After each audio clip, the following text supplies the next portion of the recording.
Salut à tous les fans de Conquest. Aujourd'hui, on se plonge dans First Blood et les 10 nouvelles factions pour 2026.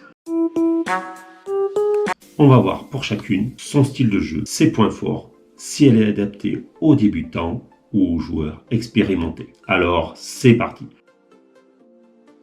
First Blood est un jeu d'escarmouche tactique où chaque figurine a son coup en points. Les parties durent entre 1 heure et 1 heure et demie.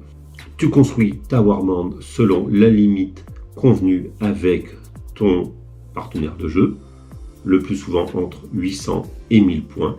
Chaque warband est un starter complet avec son chef, ses unités, ses cartes. En plus de ça, dedans, tu as des dés, une règle et quelques décors en carton prévus. 2 pour être exact. Nous commençons par la première warband, les Under Kingdom ou les 100 royaumes en français. Leur style de jeu est équilibré entre mêlée et tir. Les points positifs sont une armée polyvalente, facile à jouer, figurine emblématique avec sa cavalerie. Elle est parfaite pour les débutants. À l'intérieur de la boîte, vous avez un personnage, des hommes d'armes, des archers et des gardes du domaine.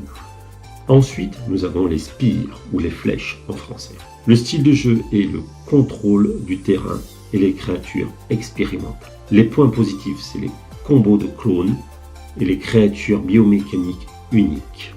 Elle est plutôt conseillée pour les joueurs intermédiaires ou expérimentés. Les unités qui sont à l'intérieur de la boîte sont des drones de force, des clones tireurs, des clones d'avant-garde et des sentinelles incarnés. Les Dwagons, la troisième warband. Le style est résistance et armure lourde, sont très solides en mêlée, parfait pour tenir ses positions. Ses points forts, c'est très solide en mêlée et parfait pour tenir les objectifs. Elle est pour les joueurs débutants et les joueurs aimant la solidité. À l'intérieur de cette boîte, vous avez des gardiens du fort, des gardiens et des forgerons d'acier. Les Nords ou les Vikings de Conquest. Ils ont un style agressif et frappe rapide. Les points positifs, une forte mobilité et une capacité d'harceler l'ennemi pour les joueurs intermédiaires ou aimant l'offensif. La boîte est composée de trolls, de valkyries, de trackers et de loups-garous.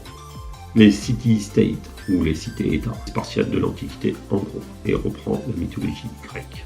Le style est la discipline et les phalanges.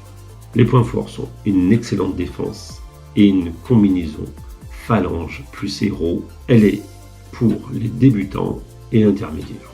À l'intérieur, vous avez les Tauraki, les bandes sacrées, les styrites et un minotaure. Instant pub. Je te rappelle, je suis partenaire de Parabellum et à ce titre, j'ai moins 10% sur tes commandes via le site Parabellum Games. Et comme tu peux le voir, actuellement, ils font une remise de 10 € pour la commande de 2 boîtes. Plus avec mon code promo SID80, tu as 10% de remise en plus, donc ce qui te mène les 2 boîtes à 99,99 €. Voilà, cet instant pub est fini. Nous reprenons le reste de la vidéo. Les sorciers King ou les rois sorciers. Le style est la magie et les invocations. Leurs points forts sont des sorts puissants et des unités à distance variées. Elle est pour des joueurs expérimentés aimant la gestion de la magie avancée. À l'intérieur, vous avez plusieurs unités, dont un djinn comme exemple.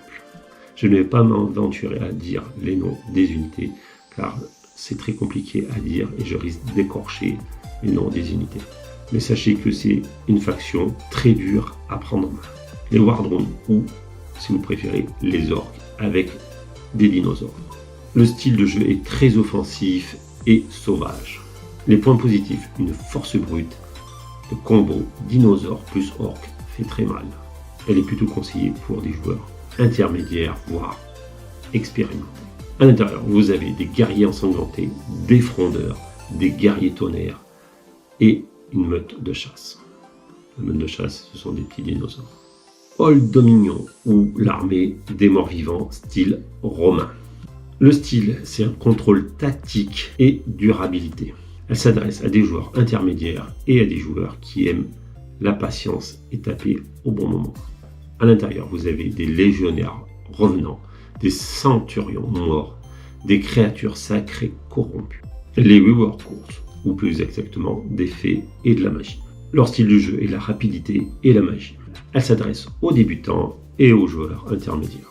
À l'intérieur, là aussi, vous avez plusieurs unités. Je ne vais pas m'aventurer à dire les noms, car ils sont très compliqués à dire. Mais sachez que dans l'ensemble, ils ont des éclaireurs, des gardiens, des chasseurs et des danseurs. Les danseurs font office d'assassins. Et enfin, nous avons les Yoroni, style japonais mystique. Leur style est unité d'élite et rapide. Leurs points positifs sont la mobilité, les attaques ciblées, les thèmes japonais uniques. Elle s'adresse essentiellement aux joueurs intermédiaires ou expérimentés. À l'intérieur, vous avez un Kitsune, un Oni, un Tengu et un Kappa. Voilà mon tour des 10 nouvelles warbands pour 2026 pour First Blood. Quel que soit ton style, mêlée, tir, magie, mobilité, il y a une warband pour toi. Si tu veux un guide rapide pour construire ta première warband à 800 ou 1000 points, reste sur la chaîne. Abonne-toi, like, commente et active la cloche pour ne rien manquer.